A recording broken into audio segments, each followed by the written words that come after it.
pessoal, eu sou Camila Belchior. E eu sou Angélica Borsato. E hoje, aqui no programa, o assunto o tema é curta independente. Ao meu lado está o ator, escritor e empresário Danilo Ferraz. Boa noite, Danilo. Boa noite, pessoal. Prazer imenso estar aqui com vocês. E não vejo a hora da gente começar a falar do assunto que eu mais gosto, que é cinema. Pois é, tô sabendo que você tá com um projeto novo, que é um curta, que eu quero saber da história por trás desse trabalho que já tá aí para concorrer nos festivais internacionais. O Job, que é o nome do curta-metragem que a gente está rodando agora o mundo todo com ele, né? Ele nasceu de um sonho, nasceu de uma picadinha que eu tive aí desse gosto de fazer cinema, né? E, na verdade, tudo isso aconteceu de uma forma muito despretensiosa, aconteceu de uma forma muito natural. Eu participava de uma oficina, né, sobre cinema, sobre atuação, sobre roteiro, e no final dessa oficina eles falaram, a gente vai fazer uma gravação aqui, e aí quem gostaria de participar? E eu sempre gostei, sempre me imaginei na tela, sempre me imaginei vivendo aquilo, mas vivendo no interior, tendo aquela vida cotidiana normal de estudo e trabalho, nunca achei que fosse possível, né? Então eu vi naquilo lá uma oportunidade de viver o meu sonho. E aí a gente fez um curta-metragem lá na hora mesmo, foi numa sala no Sesc, gravamos em coisa de 3, 4 horas, e esse curta-metragem, que se chama Mesa para Dois, percorreu festivais no mundo todo. E isso começou a chamar a atenção de alguns diretores, produtoras que falaram, cara, você deveria investir nisso aí. E eu sempre gostei muito do cinema de ação. Cinema de ação, Jack Chan, Bruce Lee, Van Damme. Esse pessoal era quem me inspirava quando criança, porque eu sou praticante de artes marciais desde criança. Então, quando eu falei, eu vou mexer com cinema, eu falei, eu quero mexer com cinema de ação. E quando eu visualizei o filme que eu queria fazer, eu visualizei Job, e hoje eu posso ver ele na tela, então para mim é um prazer imenso. Tá, mas o Job você escreveu e atuou como protagonista. Me conta um pouco desse processo de criação. Foi isso. Quando você faz cinema independente, na verdade, você tem que pensar, eu quero contar tal história, só que eu consigo gravar essa história, eu tenho dinheiro para fazer essa história, eu tenho equipe para contar essa história, então de nada adianta eu decidir fazer um filme de ação que a cena final é eu montando em cima de um dragão e cuspindo fogo na Torre Eiffel. Isso não vai acontecer tão cedo, né? Mas vai acontecer. Não roube minha ideia, Camila. Nem você, Angélica.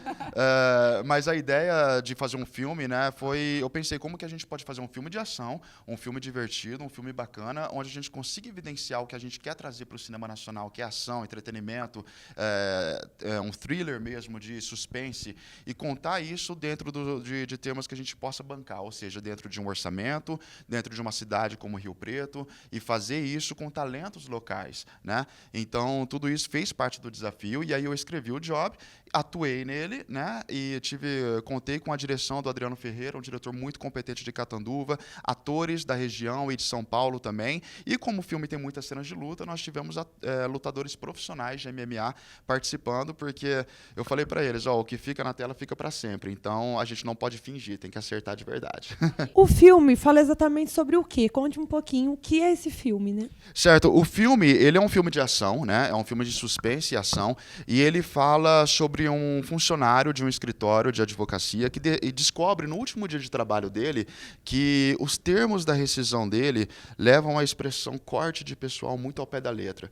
Então, na verdade, o que a gente quis fazer foi contar uma história onde a ação fosse justificada, porque hoje em dia, em pleno século XXI, se você vai falar de ação, de luta, de perseguição, hoje em dia é tudo muito fácil porque todo mundo tem uma arma no carro, tem uma arma na cintura. Então, como que você justifica cenas de ação, cenas de luta, né? Como que você mostra isso? Como que você leva isso para a tela de uma forma que seja verdadeira, de uma forma que seja honesta? Então, a gente brinca um pouco com a psicologia do personagem. O personagem, ele passa por momentos de dúvida, de tensão, de angústia e de estresse. E aí você cria um questionamento dentro do tema do filme, que é o que você faria se você estivesse sem emprego? O que você faria se você tivesse uma família e amanhã, a partir de amanhã, não tivesse mais como providenciar o seu sustento. Então, eu acho que o filme dialoga com uma insegurança nacional.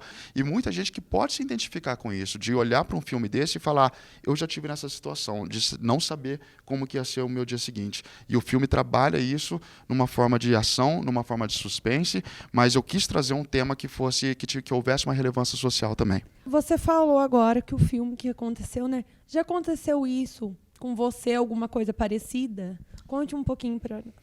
De ficar sem saber o que acontece no dia seguinte, assim, de perder o trabalho, alguma coisa desse tipo, né? Sim, eu acho que de certa forma, sempre que você faz um roteiro, você bebe um pouco das suas próprias experiências, né? Você toma um pouquinho das suas próprias experiências.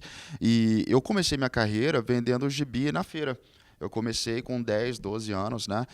Juntava, sempre gostei de ler, eu juntava todos os meus gibis e eu ia na Feira da Boa Vista vender, né? Então, todo mundo que passava lá, eu falava, vamos gastar um pouquinho com cultura hoje?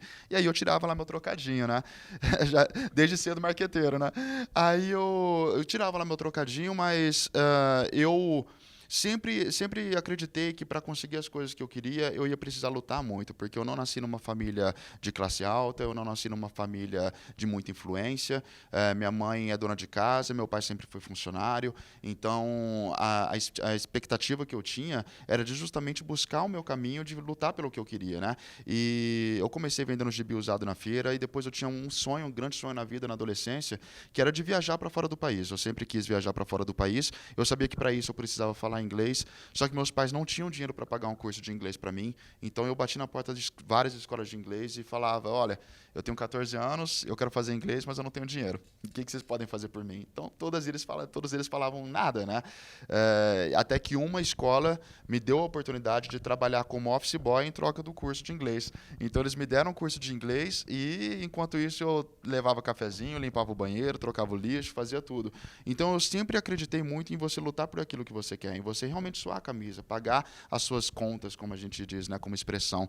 E depois, quando eu acabei entrando na vida profissional, né, consegui trabalhar fora do país, que era um grande sonho meu, e me vi, né, nessa situação quando eu voltei para o Brasil, né, já em 2015, 2016, quando começou a bater aquela crise.